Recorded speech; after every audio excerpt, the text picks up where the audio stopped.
This video is dedicated to those of you with no local scene and Bermuda Triangle ass Wi-Fi. I get angry at you for hitting me with 30 frame overheads, but I respect your drive to play the game in spite of your situation.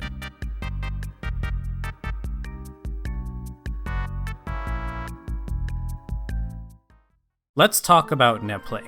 Netplay fucking sucks. I'll try not to make this video about rollback netcode despite it being obviously superior to delay-based netcode in every conceivable way, and Japanese devs need to get their shit together, but that's a subject for another day. Unfortunately, BB Netplay is what it is, and we need to accept that. The stuff that makes you good at BB Online doesn't really exist offline, so yeah, for competitive matches, it really stinks. But, despite that, Netplay is actually pretty good for practice. While writing the script, I'm reminded of advice that I received from an old school BlazBlue player, Dacidbro. Netplay is a tool, not an arena.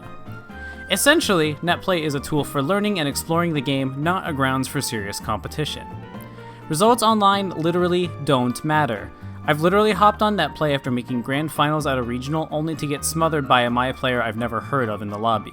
Stuff like that can feel discouraging, but the results don't matter, so why worry about it?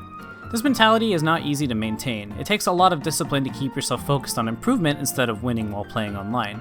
But if your goal is to improve at offline tournaments, then you need to play in a way that's sustainable offline. This means that you should improve the things that you know are relevant to offline.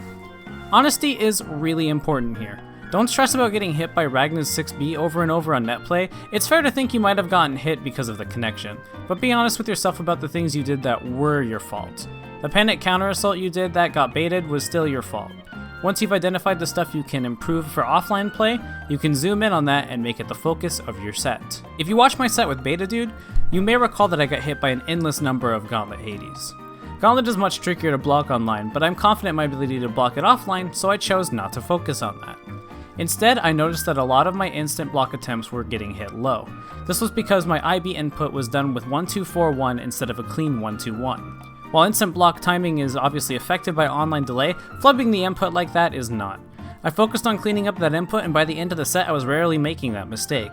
It also came into play during my local last weekend, so it was neat to see that improvement actually carry over to offline and translate to a win.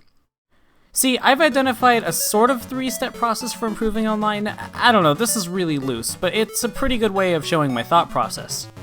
1. Find out what interactions are relevant offline. In my example, my sloppy IB inputs. 2. Focus on that specific problem or interaction. In this example, focusing on the execution of my low IB input. 3. Evaluate improvement based on your success with that one focus. This step is really important to feeling good. I felt good about my set with Beta Dude despite losing most of the games because I saw improvement in the thing I actually focused on. If you set your own objectives of improvement that aren't attached to the result, it'll be easier to increase your overall skill level for offline play. I don't want to make it sound like this process is an immediate fix for all net playing. It isn't, but it may make your sessions more productive and more satisfying. Then there's actually getting yourself to turn on Netplay. I've had a couple people request that I talk about Netplay anxiety. I struggled with this once I became more known in the BlazBlue community. It's understandable to be nervous about fighting unknown players, but fighting people for the first time is an extremely important skill for a developing tournament player, and it is one that you can improve online by just fighting lots of different players. See, the nice thing about online is that even if your connection isn't amazing, you get a lot of exposure to matchups and playstyles that aren't in your local scene.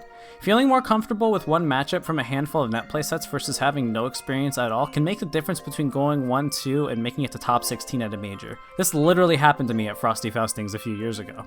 Anyway, I got over my Netplay anxiety to some extent with this realization.